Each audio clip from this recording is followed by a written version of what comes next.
ప్రపంచంలో 30% అగ్రస్థానంలో తెలుగు జాతి ఉండాలి. దానికోసం నేను పనిచేస్తా. నాకు తెలంగాణ అని ఆంధ్రాని కాదు, తెలుగు వారి అభివృద్ధి కోసం నిరంతరం పనిచేస్తారని మరొక్కసారి మీ అందరికీ తెలియజేస్తున్నా.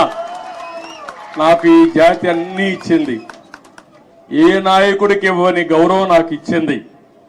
9.5 సంవత్సరాలు ముఖ్యమంత్రి. ఈ యొక్క స్వాతంత్రం వచ్చిన తర్వాత, రాష్ట్రం ఏర్పడిన తర్వాత సమైక్య ఆంధ్రప్రదేశ్ లో కూడా 9.5 సంవత్సరాలు ఎవరూ లేరు. 10 సంవత్సరాల అపోజిషన్ లీడర్ని. నా రికార్డు ఇంకెవరూ బ్రేక్ చేయడానికి కూడా అవకాశం లేదు. ఇది 2 రాష్ట్రాలుగా విడిపోయింది కాబట్టి. అలాంటప్పుడు ఒకటే నేను ఆలోచిస్తున్నా, మళ్ళీ నాకు పునర్జన్మ అంటూ ఉంటే తెలుగు గడ్డపైనే పుట్టాలని భగవంతుని మనస్ఫూర్తిగా కోరుకుంటున్నా. తమ్ముళ్ళు చెప్పినట్టు సైకోనే కాదు, అక్కడ భూతం ఉంది.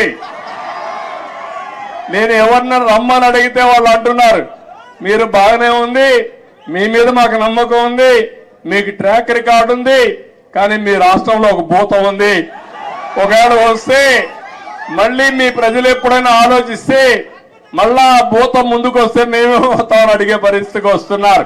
నేను చెప్పాను, ఆ భూతాన్ని పూర్తిగా భూస్థాపితం చేసే బాధ్యత తీసుకుంటాం. రాష్ట్ర ప్రయోజనాలే ధ్యేయంగా పనిచేస్తాం.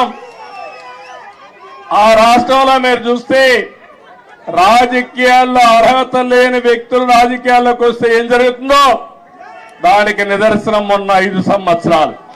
ఇప్పుడు నేను నిరూపించాల్సింది, రాజకీయాల్లో ఎలాంటి వ్యక్తులు మంచి వాళ్ళు ఉంటే ఏం జరుగుతుందో అది నిరూపించే సమయం వచ్చిందని చెప్పి కూడా నేను మీకు తెలియజేస్తున్నా.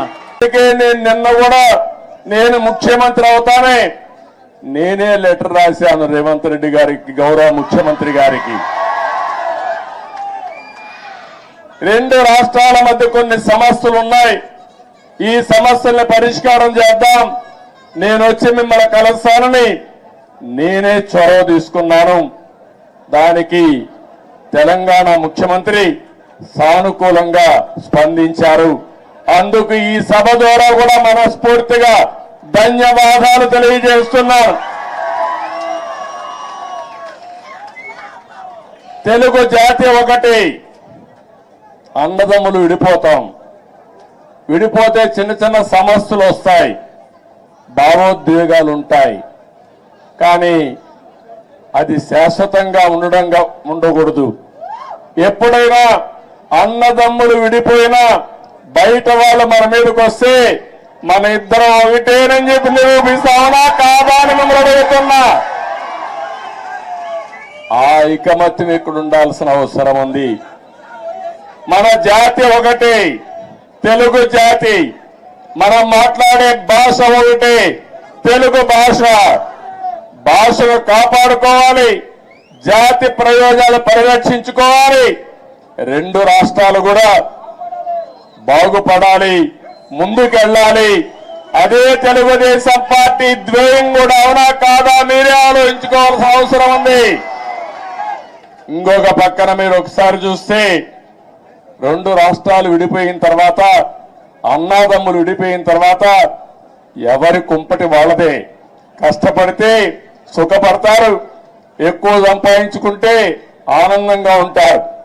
అయితే అదే సమయంలో ఏదైనా కలిసి పనిచేస్తే ఒక న్యూ ఎనర్జీ కూడా వస్తుంది. ఇద్దరు ఐకమత్యంగా ఉంటే ఐకమత్యం చాలా బలాన్ని ఇస్తుంది. ఒకప్పుడు 42 మంది ఎంపీలు ఉండేవాళ్ళు ఆంధ్ర రాష్ట్రంలో. దగ్గర ఒక 18 మందో 16 మందో రాజ్యసభ మెంబర్లు ఉండేవారు. ఇప్పుడు 2 రాష్ట్రాలు విడిపోయిన తర్వాత తగ్గిపోయినాయి. కానీ ఏ సమస్య వచ్చినా నేను ఒకటే చెప్తున్నాను, నాకు ఆంధ్రప్రదేశ్ అని తెలంగాణ కాకుండా 2 రాష్ట్రాల ప్రయోజనాలు, తెలుగు జాతి ప్రయోజనాలు కాపాడడానికి ముందరుంటాను. కొంతమంది ఆలోచిస్తున్నారు గొడవలు పెట్టుకుంటే సమస్యల పరిష్కారం అవుతాయని. గొడవలు పెట్టుకుంటే నీళ్లు రావు, సమస్య